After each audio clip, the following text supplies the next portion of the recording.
जय हिंद। अभी 3:02 हुआ है रात का। 23 मई 2021 की बात है। अभी पता चला कि शाम से जो एमपी, छत्तीसगढ़ और राजस्थान तीनों के जो हेड हैं उनके पास लगभग 80 से ज़्यादा कॉल आए। उनको बहुत सारे लोगों ने फ़ोन किया है एक इंसिडेंट के बारे में। सूरजपुर करके जगह है, वहाँ पर जो डीएम साहब हैं, कलेक्टर साहब हैं, जो एक आईएएस अधिकारी होते हैं, उन्होंने एक लड़के को, वो बाइक पर जा रहा था, उनका मोबाइल छीना, उसको मोबाइल को तोड़ा, उस लड़के को थप्पड़ मारा और जो वहाँ पर 2-4 पुलिस के लोग, उन लोगों ने भी उस पर लाठीचार्ज किया। सबसे बड़ी बात ये आती है कि यदि वो बच्चा, मान लीजिए उसने गलती की, लॉकडाउन का पालन नहीं किया, उसने गलती की मान लीजिए, तो सेक्शंस हैं 188 है, 269 है, 270 है, 278 है of the Indian Penal Code. उसके बाद जो provisions of the disaster management act है 1897 का, उसमें सेक्शन से प्रोविजंस है। आप एक बात बताइए, एक अधिकारी के तौर पर, एक आईएएस अधिकारी जो कि प्रीमियम भारत की सबसे बड़ी सर्वोच्च सर्विसेज में से एक आती है, सबसे कठिन, एक यूपीएससी जैसा एग्जाम देकर इतनी बड़ी ट्रेनिंग होती है आप लोगों की, एक अधिकारी कैसे ये कर सकता है? और पहली बात तो ये चीज है कि एक आईएएस अधिकारी के पास थप्पड़ मारने का कोई अधिकार नहीं है।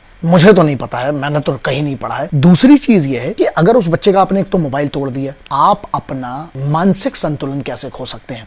ये जो भी डीएम साहब हैं, जो भी अधिकारी हैं, यार अभी किसी ने एक वीडियो भेजा था कुछ दिन पहले जहां पर मैं रिएक्ट नहीं कर पाया। My father was in the hospital so I could not react to that. एक कहीं पर नॉर्थ ईस्ट में शायद पंडित को मार रहे हैं जाकर एक डीएम साहब। आपको पता है एक डीएम साहब की, एक कलेक्टर साहब की, एक आईएएस अधिकारी की कितनी बड़ी गरिमा होती है? You can not disrespect that post. ये बिल्कुल, इट इज एब्सोल्युटली रॉन्ग। दूसरी चीज ये है कि यहां पर अच्छा बहुत क्रोध आता है आपको, तो ये गुस्सा तब कब चला जाता है जब इसी कोविड की सिचुएशन में जब रैलियां हो रही थी, चाहे वो किसी भी पार्टी की रैली हो रही हो, तब कहां गुस्सा चला जाता है? एक गरीब आदमी पर हाथ चला के क्या दिखाया जा रहा है? और जब उस चीज का आप ही कानून का उल्लंघन करेंगे, लोग इतना सम्मान करते हैं। And what I felt very bad about कि एक अधिकारी जब ये चीज कर रहे हैं, आपको पता है पूरी दुनिया में बेइज्जती क्यों करवाना है भाई? आप एक प्रशासनिक सर्विस के अधिकारी है, आपकी मानसिक स्थिति तो इतनी शांत, इतनी अच्छी मानी जाती है कि आप यदि गली में उतर के गाड़ियों से मारने लगी इन लोगों को, तो फिर क्या एग्जाम्पल दे रहे हैं? Which kind of example are you setting for these young kids, those who are preparing for the civil services? ये नहीं है। तो आपने इतना पढ़ लिख कर फिर आपको इतना संयमी होना था, तो फिर क्या फर्क रह गया? So you cannot disrespect the post। आप उस पद का अपमान नहीं कर सकते हैं, पहली बात तो ये है। दूसरा,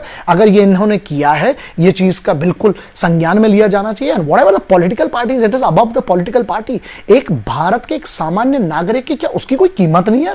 उसको कोई भी उतरेगा गाड़ी से मार देगा। और ठीक है, गुंडे बदमाश होते तो बात अलग थी। यहां पर एक अधिकारी, वो भी उस जिले का मुखिया माना जाता है, जो कलेक्टर साहब है। This is not expected from an IAS officer. तो पहली चीज तो ये, इनको एक पब्लिक अपॉलॉजी मांगना चाहिए। उस फैमिली को मोबाइल तो दिलवाना ही चाहिए, लेकिन बनी बात है उस बच्चे से अपॉलॉजी मांगना चाहिए। और दूसरी चीज एक और है, अगर नहीं मानते हैं तो देखिए, मैं तो विरोध कर रहा हूं, मैं उस व्यक्ति का विरोध कर रहा हूं जिसने इस पद की गरिमा को धूमिल किया है। और whether it is a state government और the central government, an action has to initiate. Whatever the lawful action is supposed to be taken must be taken. क्योंकि आप एक इतनी बड़ी सर्विस का अपमान कर रहे हैं। हम भी पागल नहीं है साहब। रात को 3 बजे जब वो बच्चे के, जब वो दुख सुना, जब परेशानी सुनी मेरी, जब टीम ने बताया, आई कुड नॉट रेजिस्ट। मैं सुबह तक का इंतजार नहीं कर सकता था।